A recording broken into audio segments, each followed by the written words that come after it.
নিজেকে ঈমানদার দাবি করতে।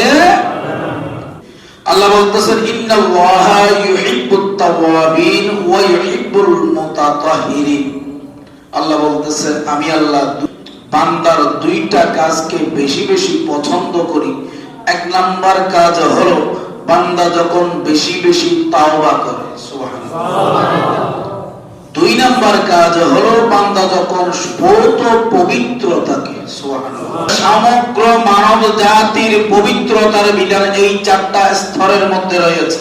এক নাম্বার স্তর হলো পরিষ্কার পরিচ্ছন্নতা তথা পরিষ্কার পরিচ্ছন্নতা বলতে এক কথায় বুঝাইতে গেলে পানির মাধ্যমে যত ধরনের পরিষ্কার পরিচ্ছন্নতা আছে, মাটির মাধ্যমে তথা তায়াম্মুমের মাধ্যমে যত ধরনের পরিষ্কার পরিচ্ছন্নতা রয়েছে, শরীরের মধ্যে যত ধরনের অপবিত্রতা রয়েছে, যেগুলো ধৌত করা আমাদের উপর ফরজ হয়ে যায়, যেগুলো ধৌত করা আমাদের উপর ওয়াজিব হয়ে যায়, যেগুলো ধৌত করা আমাদের উপর সুন্নাত মুস্তাহাব হয়, ওই রকম হিসাবগুলো হলো এক নাম্বার পরিষ্কার পরিচ্ছন্নতা, সুবহানাল্লাহ।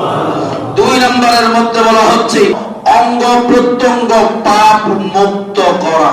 অঙ্গ প্রত্যঙ্গ পাপ মুক্ত করা। অঙ্গ প্রত্যঙ্গ কিভাবে পাপ মুক্ত হতে পারে? অঙ্গ প্রত্যঙ্গ পাপ মুক্ত হওয়ার ক্ষেত্রে শরীরের আমাদের দুইটা চোখ রয়েছে, দুইটা কান রয়েছে, একটা জিহ্বা রয়েছে, একটা নাক রয়েছে, একটা মুখ তথা জবান রয়েছে, দুইটা হাত রয়েছে, দুইটা পা রয়েছে। আল্লাহ তাআলা আমাদেরকে বিবেক বুদ্ধি দিয়েছে।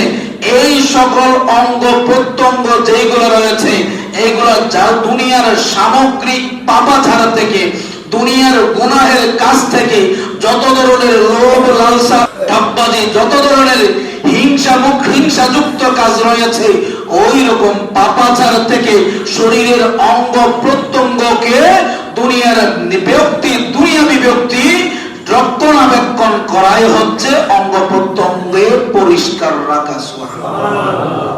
এরপরে বলা হচ্ছে অন্তর পবিত্র রাখা। তিন নম্বরে কি বললাম?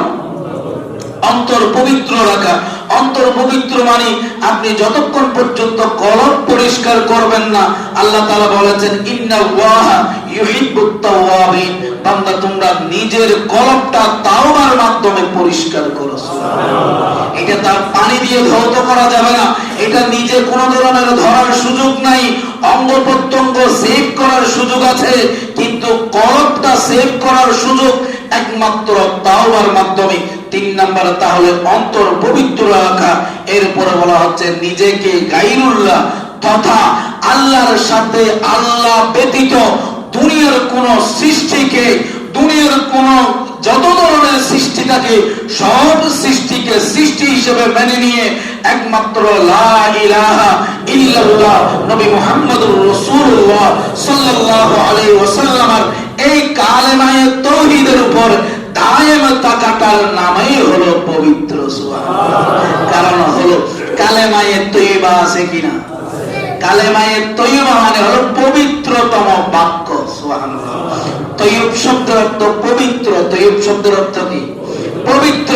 লা ইলাহা ইল্লাল্লাহ মুহাম্মাদুর রাসূলুল্লাহ সাল্লাল্লাহু আলাইহি ওয়াসাল্লাম মানে হলো আল্লাহ তোমার পবিত্রতা আমরা প্রকাশ করলাম, সুবহানাল্লাহ। এই চার ধরনের পবিত্রতা যতক্ষণ পর্যন্ত বান্দার মধ্যে আসবে না, ততক্ষণ পর্যন্ত একজন ঈমানদার কখনো নিজেকে ঈমানদার দাবি করতে